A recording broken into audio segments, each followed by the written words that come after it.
Hello everyone. In the last two lectures, we have seen the definition of order of an element and we have also seen a few examples. In today's lecture, we will see a few properties regarding order of an element in a group. So to begin with, let's quickly recall what is the definition of the order of an element. We say that the order of an element is n if and only if n is the least positive integer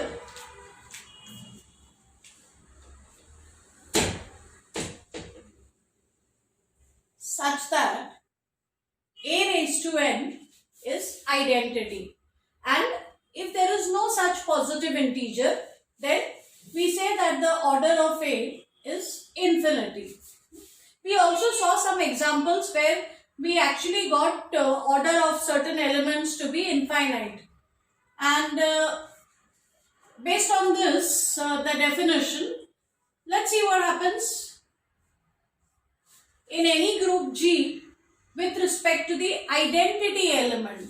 If you look at the identity element, then we know that e raised to 1 itself will give us e, and therefore the order of the identity element will always be equal to 1. On the other hand, suppose I take any other element whose order is equal to 1. If I take any other element whose order is equal to 1, then by definition, a raised to 1 should be identity. That means a will have to be equal to identity. And therefore, in any group, the order of the identity is 1. And if the order of any element is equal to 1, then it has to be the identity. So in any group, identity is of order 1 always, and it is going to be the only element of order 1. So in fact, in any group we can say that the order of an element is 1 if and only if the element is equal to identity. So identity is an element of order 1 in any group, and that is the only element of order 1. You take any other element in the group, either its order will be greater than 1 or it will have to be of infinite order. We saw about four examples so far regarding order of an element. Now two of those were examples of finite groups. You'll notice that in both examples of finite groups, order of every element turned out to be finite. It's only in the last two examples, in the set of integers with respect to addition and also set of non-zero rational numbers with respect to multiplication. Both these were in finite groups, and there we got examples of elements whose orders are infinite. But in a finite group, we did not get any such example. So in fact, it can be proved that in a finite group,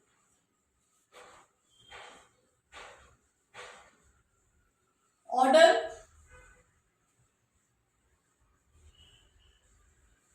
of every element is finite. In a finite group, order of every element is going to be finite. So if you have a finite group, you will never get an element of infinite order in that group. In fact,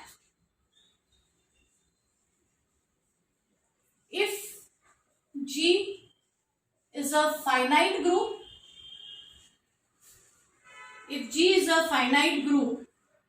then we can actually prove that not only will the order of every element be finite, but the order of every element will be less than or equal to the order of the group. Here it's important to note that the two concepts of order are different. By order of a group, recall that we mean the number of elements in that group, whereas the concept of order of an element is a little more involved. This is the definition of order of an element. An order of a group simply means number of elements in that set. So if a group is finite and suppose its order is n, then order of every element is going to be less than or equal to n. So one can actually prove this result, but here we are not going to go with the proof. However, I'll prove the next result. So for order, this is the first theorem that I'm going to prove. I'll call it as theorem 1. And this says, let G be a group. Let G be a group and A belong to G be an element of finite order. Then we shall prove that the order of A is the same as the order of A inverse. Firstly, note that if A lies inside G, because G is a group, A inverse will also be an element of G. So, let me assume that the order of A is finite, and then I will prove that the order of A has to be equal to the order of A inverse.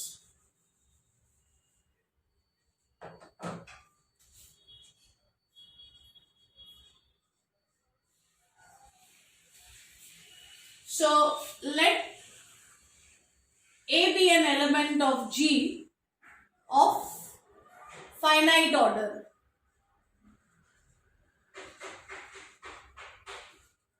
So, in particular, let order of A be equal to n.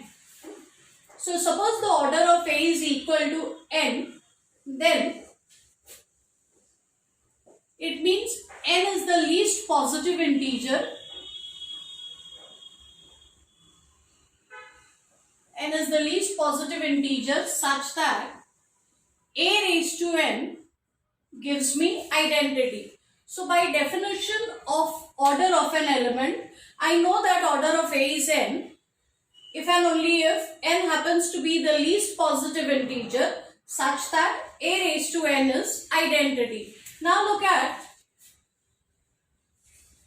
consider A inverse raised to n. Let us look at this power of A inverse. As I had mentioned earlier also, the advantage of using this notation for the inverses, you can use laws of indices. So this becomes A raised to minus n. I could also write this as A raised to n inverse. But A raised to n from equation 1 is identity. So this will be E inverse, and E inverse is equal to E. So firstly, A inverse raised to this power is identity. Of course, from here I cannot directly conclude that the order of A inverse is n, because remember, n has to be the smallest positive integer which works for this element. Right now, all I have proved is that n is one such positive integer. So let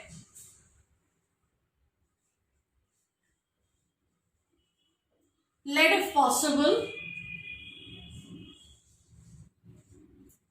m be another positive integer for which A inverse raised to m also gives us identity. Okay. So suppose some other positive power of A inverse also gives us identity. Then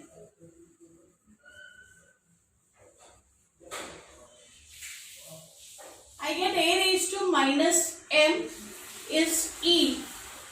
Let me take inverse on both sides. So I'll get A raised to minus m inverse equal to E inverse. But that will mean A raised to m, E inverse is E. So I get A raised to m equal to E. But remember, the order of A is n. Because the order of this element is n, n should be the smallest positive integer which will which will satisfy this kind of an equation. So if at all I find another positive integer which also satisfies this equation, then this being the smallest, it will mean n has to be less than or equal to m. Look at this argument once again. Here I said let m be a positive integer for which a inverse raised to that power is e. Now by simplifying, this means a raised to m is also equal to e. But order of a is n. So this should be the smallest positive integer for which a raised to n becomes identity. So if at all some other positive power of a also gives me the identity, then that power has to be either equal to n or bigger than n. So n has to be less than or equal to that other power. And therefore, I come back to this. If at all there is some other positive integer which also satisfies this equation, then that number is greater than or equal to n, or n is less than or equal to that number. So this n also becomes the smallest positive integer for the element A inverse, and therefore order of A inverse. So order of A inverse also becomes equal to n, and therefore we can say that the order of an element will always be equal to the order of its inverse. See here I have proved the result when the order of the element is finite. But one can easily extend this result to the case when order of A is infinite. Of course, in that case, we will have to prove that the order of A inverse is also infinite, but that's not difficult. So remember this result, though I am proving it for the case when the order of an element is finite, it also works when the order of the element is infinite. Okay, let's look at the next result. Let G be a group and A and X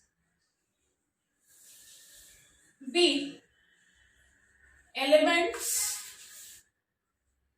of G.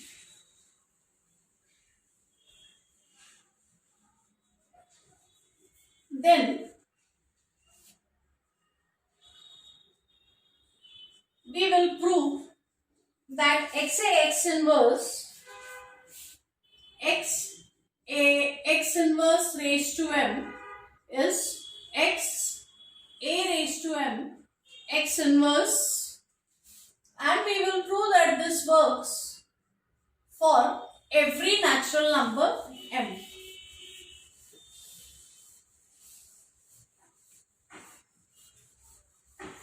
So for any group G, if I take any two elements A as well as X,